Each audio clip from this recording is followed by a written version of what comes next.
আসসালামু আলাইকুম। রান্নাঘর থেকে সবাইকে স্বাগতম। আশা করি আল্লাহর রহমতে আপনারা যে যেখানে আছেন খুবই ভালো আছেন।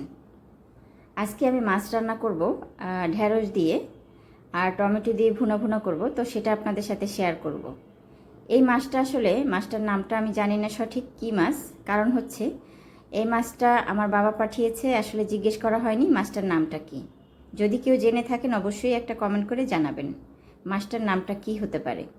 যাই হোক, আমি মাছগুলো সুন্দরভাবে হলুদ এবং লবণ দিয়ে মেখে রেখেছিলাম আর সামান্য লেবু দিয়েছি এখানে।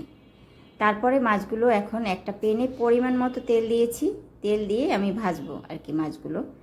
আর হচ্ছে আর একটা কথা হচ্ছে, এই যে কড়াইটা আজকে রান্নাটা করতেছি, মাছগুলো ভাজতেছি, এই কড়াইটা আমি তেলের কড়াই বানাবো, এই জন্য আসলে আজকে নতুন ভাজলাম, আজকে প্রথম দিন ভাজতেছি মাছটা। তো মাছগুলো এই জন্য এই কড়াইটায় ভাজতেছি।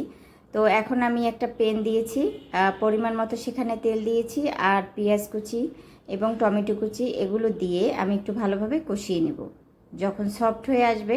আর এখানে সামান্য পরিমাণে এখানে লবণ অ্যাড করেছি। এটা যখন একদম সফট হয়ে যাবে, এই লবণটা দেওয়ার কারণে তাড়াতাড়ি এটা সফট হয়ে যাবে। এখন সুন্দরভাবে একটু কষিয়ে নেব আমি, এভাবে নেড়ে চেড়ে ভালোভাবে কষিয়ে নিতে হবে। এখন দিয়ে দিচ্ছি আদা রসুনের পেস্ট। আমি সামান্য পরিমাণে আদা রসুনের পেস্ট দিয়েছি, বেশিটা মশলা এখানে ইউজ করব না, খুবই কম মশলা দিয়ে এই রান্নাটা করব। আর এই মাছগুলো আমি অনেক আগে খেয়েছি, তবে নামটা আমার মনে নাই সঠিক, এই জন্য নামটা বলতে পারছি না। যদি কেউ জানেন অবশ্যই আমাকে জানাবেন। আর এখন আমি সব সুন্দরভাবে কষিয়ে নিচ্ছি, সামান্য পানি এখানে অ্যাড করে দিচ্ছি। সামান্য পানি দিতে হবে, কারণ হচ্ছে আদা রসুনের পেস্ট দিয়েছি, এই জন্য আপনার ছিটে যায়, তো ছিটে ছিটে না ওঠে, এই জন্য সামান্য পরিমাণ পানি এখানে অ্যাড করে দিলাম। এখন দিয়ে দিচ্ছি আপনার মরিচের গুঁড়া দিয়ে দিচ্ছি 3 চামচ পরিমাণে, আর হলুদের গুঁড়া দিচ্ছি 2 চামচ পরিমাণে। কারণ হচ্ছে এই মরিচের আপনার অনেক ঝাল, এটা হচ্ছে আপনার ভাঙানো মরিচ, তো যাই হোক এটা প্রচুর ঝাল, তো সেটা আসলে 3 চামচ পরিমাণ যথেষ্ট। তাতে অনেকটা আপনার যে কিছু যাই রান্না করি ঝাল হবে প্রচণ্ড। তো দেখতেই পাইতেছেন আমার কষানো কিন্তু অলরেডি হয়ে গেছে, খুবই সুন্দর কষানো হয়েছে। আপনার অনেক যখন তেলটা বের হয়ে আসবে ওই পর্যায়ে আসলেও আপনি আরেকটু কষিয়ে নেবেন। তো আমি সবসময়ের জন্যই মশলাটা একটু ভালোভাবে কষিয়ে নিই। আমার কিন্তু কষানো অলরেডি হয়ে গেছে। এখন আমি দিয়ে দিচ্ছি এখানে ঢেঁড়সগুলো দিয়ে দিচ্ছি। ঢেঁড়সগুলো আস্ত রেখেছি, একটু 2 সাইড একটু একটু করে কেটে ফেলেছি। আর এখন সুন্দরভাবে এই মশলার সাথে কষিয়ে নিতে হবে। এটা কিন্তু লোট হয়ে যাবে না, আসলে অনেকে ঢেঁড়স রান্না করলে দেখবেন লোট লোট একটা ভাব আসে, ওই জিনিসটা আসবে না এইভাবে রান্না করলে।